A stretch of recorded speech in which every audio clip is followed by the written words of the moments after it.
हरे कृष्णा भक्तों, राधे राधे। चातुर्मास में आने वाली यह पहली एकादशी है, जो कि श्रावण मास की कृष्ण पक्ष की एकादशी कामिका एकादशी कहलाती है। और आज हम कामिका एकादशी व्रत की कथा का और महिमा का श्रवण करेंगे। द्वापर युग में एक समय की बात है। युधिष्ठिर महाराज श्री कृष्ण जी से पूछते हैं, हे प्रभु, आपकी कृपा से मैंने आषाढ़ शुक्ल पक्ष के देवशयनी एकादशी के व्रत की महिमा और कथा का श्रवण किया। अब आप कृपा कर मुझे श्रावण मास के कृष्ण पक्ष की एकादशी की महिमा और उसके व्रत कथा के बारे में बताएं। इस दिन किनकी पूजा अर्चना की जाती है और यह व्रत करने से क्या लाभ होता है। तब श्री कृष्ण ने कहा, हे राजन, यही प्रश्न एक बार नारद जी ने ब्रह्मा जी से पूछा था और उन्होंने जो वर्णन किया वही मैं आपको सुनाता हूँ। ध्यान पूर्वक सुनिए। एक बार नारद जी जन कल्याण हेतु ब्रह्मांड में विचरण कर रहे थे। तभी उन्हें एक जिज्ञासा उत्पन्न हुई और उसी जिज्ञासा के साथ वे उसके हल के लिए ब्रह्मा जी के पास पहुँच गए और हाथ जोड़कर प्रणाम करते हुए उनसे बोले, हे पिताश्री, कृपा करके आप मुझे श्रावण मास के कृष्ण पक्ष की एकादशी के विषय में बताइए, जो कि भगवान विष्णु को अत्यंत प्रिय यह एकादशी व्रत इस प्रकार से मानवों के लिए, बुद्धिजीवों के लिए लाभकारी है। तब नारद जी की जिज्ञासा जानकर ब्रह्मा जी ने कहा, आपने बहुत ही सुंदर प्रस्ताव किया है। अब आप बहुत ही ध्यान पूर्वक से इसका श्रवण कीजिए।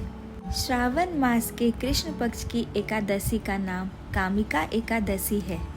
कामिका एकादशी का महत्व इतना अधिक है कि इसकी कथा सुनने मात्र से ही अश्वमेघ यज्ञ का फल प्राप्त होता है और जो भी इस व्रत को विधि पूर्वक पालन करते हैं उसे संपूर्ण वन समुद्र सहित पृथ्वी दान के तुल्य फल प्राप्त होता है। आभूषणों से युक्त बछड़ा सहित गोदान करने से जो फल प्राप्त होता है वह फल इस एकादशी के व्रत को करने से मिलता है।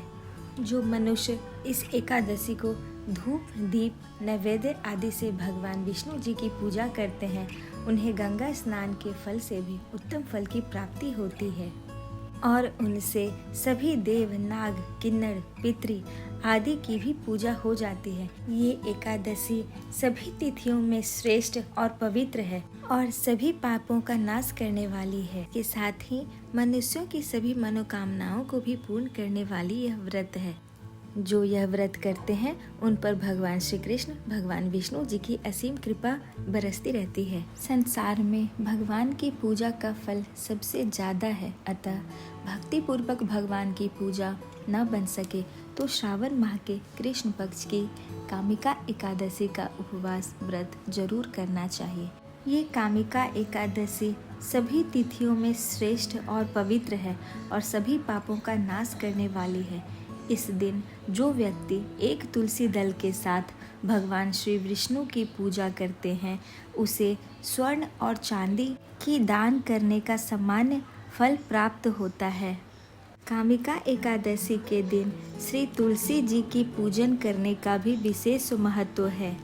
इस दिन श्री तुलसी जी की पूजा अर्चना करने से, उनकी दर्शन करने से, उनको दीपक अर्पण करने से जीव के सभी बाधाएं समाप्त हो जाती है और तुलसी जी और भगवान श्री कृष्ण भगवान श्री विष्णु जी की कृपा उन पर हमेशा बनी रहती है। उनको कभी यमराज के दर्शन नहीं करने पड़ते। जो इस दिन भगवान श्री कृष्ण को नव अंकुरित मंजरी वाली तुलसी अर्पित करते हैं तो वह वर्तमान और पूर्व जन्म के सभी पापों से मुक्त हो जाते हैं। यह कामिका एकादशी व्रत की महिमा का वर्णन था। अब मैं तुम्हें इसकी एक कथा सुनाता हूँ। ब्रह्म वैवर्त पुराण के अनुसार ब्रह्मकल्प में घटित एक पौराणिक कथा के अनुसार एक समय धर्मध्वज राजा के यहाँ नवयौवना तुलसी पुत्री के रूप में अवतरित हुई थी।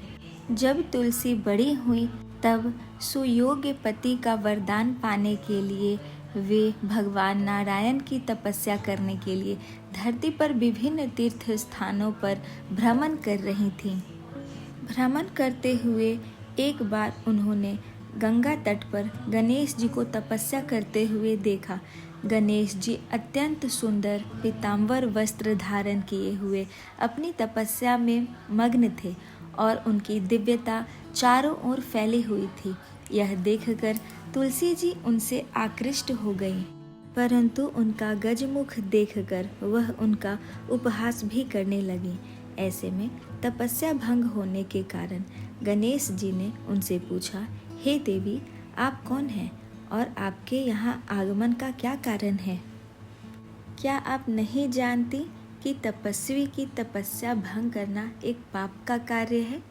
तब तुलसी जी ने कहा, मैं धर्मध्वज की पुत्री हूँ और पति प्राप्त करने हेतु वन में तपस्या करने के लिए आई हूँ और आपको देखकर आपसे आकृष्ट हुई।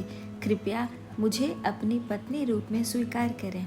ये बात सुनकर गणेश जी ने कहा, मेरी अभी विवाह करने की कोई भी इच्छा नहीं है, इसलिए आप मेरी ओर से अपना ध्यान हटा लें और कृपया किसी और वर को ढूंढें। यह सुनकर तुलसी जी क्रोधित हो गईं और क्रोध से गणेश जी को बोली, तुम्हारा विवाह अवश्य होगा। ये सुनकर गणेश जी भी क्रोध में आ गए और तुलसी जी को श्राप दे दिया कि हे देवी, तुम निसंदेह असुर पत्नी बनोगी और उसके पश्चात भगवत कृपा से तुम वृक्ष बन जाओगी। यह सुनकर तुलसी जी भयभीत हो गईं और अपनी गलती का आभास करते हुए गणेश जी से प्रार्थना करने लगी कि वे इस श्राप को वापस ले लें। लेकिन गणेश जी ने कहा, नहीं देवी, तुम सभी पुष्पों में श्रेष्ठ बनोगी। कालांतर में तुम भगवान विष्णु की प्रिय बनोगी। तुम्हारे द्वारा किया गया पूजन मनुष्यों के लिए सर्वदा लाभकारी होगा। तुम भगवान श्री नारायण की अत्यंत प्रिय बनोगी और मेरे द्वारा सदैव त्याज रहोगी। और इसके पश्चात तुलसी देवी की आगे चलकर शंखचूर नामक असुर से विवाह हुआ और उसके बाद वे भगवान श्री कृष्ण की प्रिय बनी और तुलसी पौधे के रूप में प्रकट हुई। इसीलिए कामिका एकादशी के व्रत में सबसे अधिक महत्वपूर्ण है तुलसी जी की पूजा अर्चना करना और भगवान श्री कृष्ण को तुलसी पत्र और तुलसी की नव अंकुरित मंजरी सहित अर्पित करना।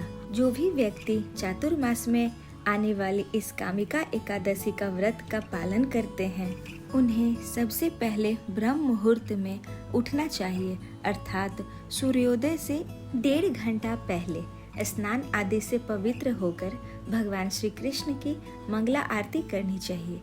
अपने घर पर भी मंगला आरती कर सकते हैं या फिर पास कहीं मंदिर में मंगला आरती में शामिल हो सकते हैं। इसके बाद घर के मंदिर में भगवान के समक्ष खड़े होकर हाथ में गंगा जल पुष्प लेकर एकादशी व्रत को करने का संकल्प करना चाहिए। उसके बाद भगवान की विधि पूर्वक पूजा करनी चाहिए। उनका अभिषेक करके उन पर पुष्प, फल, नैवेद्य आदि से भोग लगाना चाहिए, धूप बत्ती दिखाना चाहिए और फिर घी के दीपक से उनकी आरती करनी चाहिए। इसके बाद तुलसी जी की भी पूजा अर्चना करनी चाहिए। जल, पुष्प, फल इत्यादि से भोग लगाना चाहिए और उनको घी का दीपक अर्पण करना चाहिए और फिर तुलसी जी की 4 बार परिक्रमा करनी चाहिए। तुलसी जी की परिक्रमा करते समय तुलसी जी का एक मंत्र बोलना चाहिए, यानि कानि च पापानि ब्रह्मत्यधिकानि च तानि तानि प्रशयन्ति प्रदक्षिण पदे पदे। या फिर ओम नमो भगवते वासुदेवाय मंत्र का उच्चारण कर सकते हैं या फिर हरे कृष्णा महामंत्र का उच्चारण कर सकते हैं। हरे कृष्ण कृष्ण कृष्ण हरे हरे, हरे राम राम राम हरे हरे। और इसके बाद कामिका एकादशी व्रत की कथा का पठन या श्रवण करना चाहिए और हरे कृष्णा महामंत्र का अधिक से अधिक जप करना चाहिए। व्रत के दिन भगवान नाम का भी अधिक से अधिक जाप करना चाहिए। इस दिन विष्णु सहस्त्र नाम, विष्णु स्तोत्रम, हरि स्तोत्रम, राधा कृपा कटाक्ष, भगवत गीता और भगवत महापुराण जैसे ग्रंथ और शास्त्र का पठन और श्रवण भी करना चाहिए। इस दिन व्रत में किसी भी प्रकार का अन्न ग्रहण नहीं करना चाहिए, परंतु अपने शारीरिक क्षमता के अनुसार आप निर्जल या जल के साथ, फल के साथ या एकादशी प्रसाद के साथ आप ये उपवास कर सकते हैं। और संध्या के समय में घर के मंदिर में भगवान श्री कृष्ण के विग्रह के समक्ष घी का दीपक अर्पण करना चाहिए और तुलसी जी के समक्ष भी घी का दीपक अर्पण करना चाहिए।